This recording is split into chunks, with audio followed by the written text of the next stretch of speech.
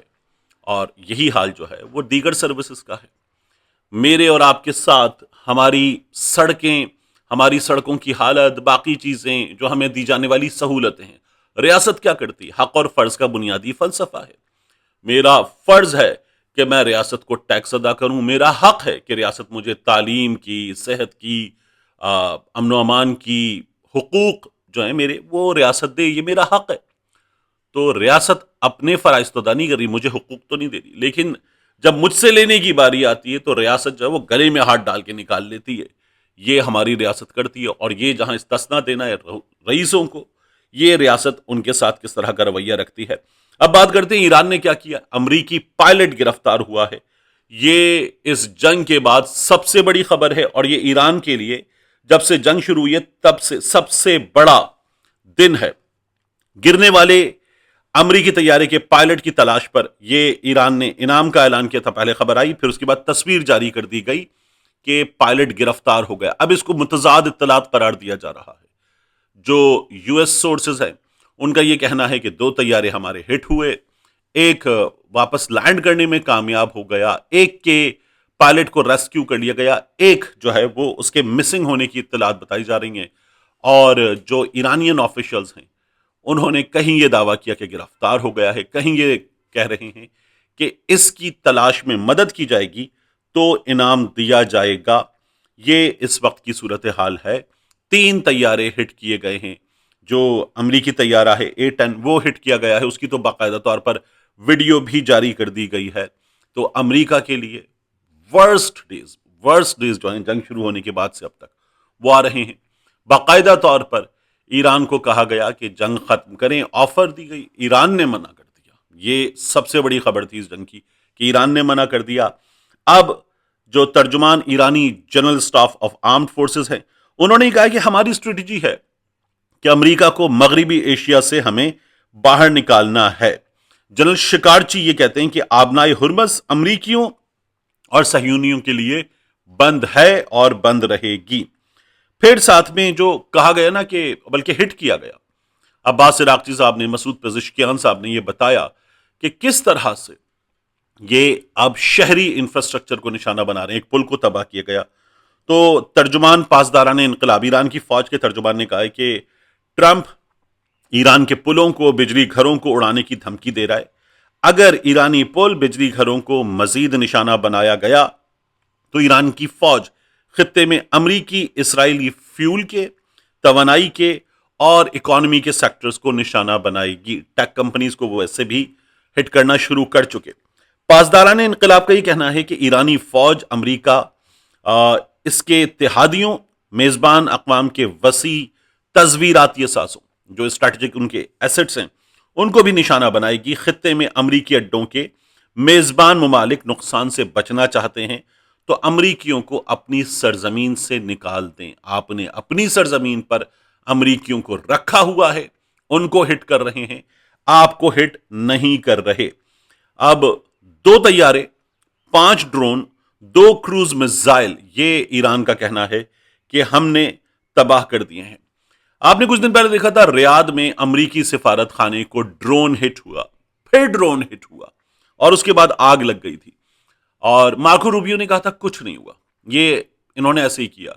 جب جراڈ پر حملہ ہوا، ان کے بحری بیڑے پر، انہوں نے کہا کچھ نہیں ہوا۔ ابراہم لنکن ہٹ ہوا، انہوں نے کہا کچھ نہیں ہوا۔ کویت میں ان کے طیارے گرے، انہوں نے کہا فرینڈلی فائر کا نشانہ بنے، کچھ نہیں ہوا۔ اب کیا ہوا؟ جو امریکی سفارت خانے پر حملہ ہوا تھا، امریکی حکام یہ تسلیم کر رہے ہیں کہ ایران کی جانب سے سعودی عرب میں سفارت خانے پر 3 مارچ کو جو حملہ ہوا اس میں ناقابل تلافی نقصان پہنچا۔ مارکو روبیو نے یہ کہا تھا کہ کچھ نہیں ہوا تھا۔ یہ بات اب امریکی حکام تسلیم کرتے ہیں کہ غلط تھی۔ امریکی میڈیا یہ بتا رہا ہے کہ ریاض میں امریکی سفارت خانے پر حملے سے عمارت میں جو آگ لگی تھی اس سے بڑے پیمانے پر تباہی ہوئی ہے۔ عمارت میں محفوظ ترین حصے بھی نشانہ بنے، اور جو آگ لگی وہ آدھے دن تک بجھائی نہیں جا سکی تھی۔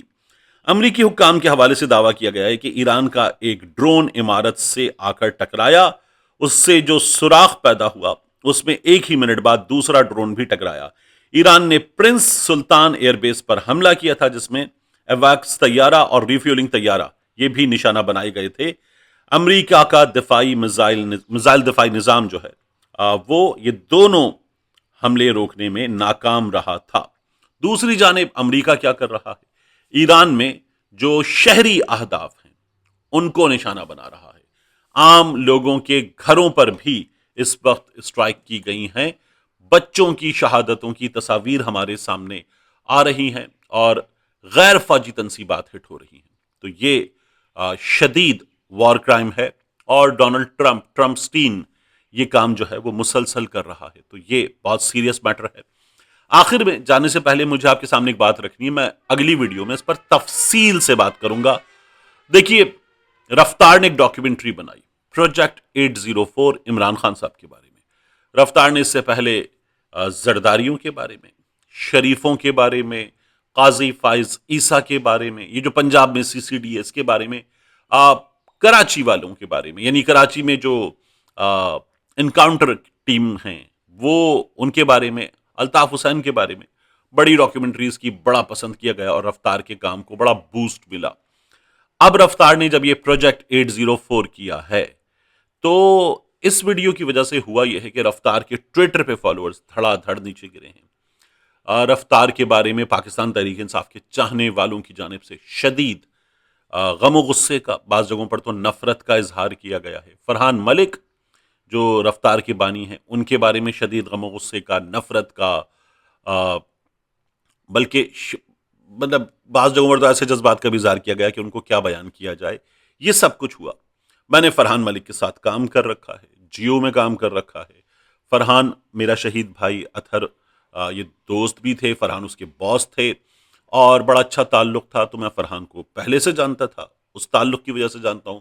فرحان کو جب گرفتار کیا گیا تھا اس حکومت کی جانب سے تو فرحان کے لیے ہم جو دوست جمع ہو کر پہنچے تھے ان میں، ان کو جمع کرنے والوں میں، ان دوستوں کو لے کر جانے والوں میں میں شامل تھا۔ گو کہ میری عدالت میں پریزنس اس طرح سے نہیں تھی، وہاں پر بھی گئے جس طرح سے رفتار کی باقی ٹیم کی تھی، مگر ہم نے یہ بھی کیا۔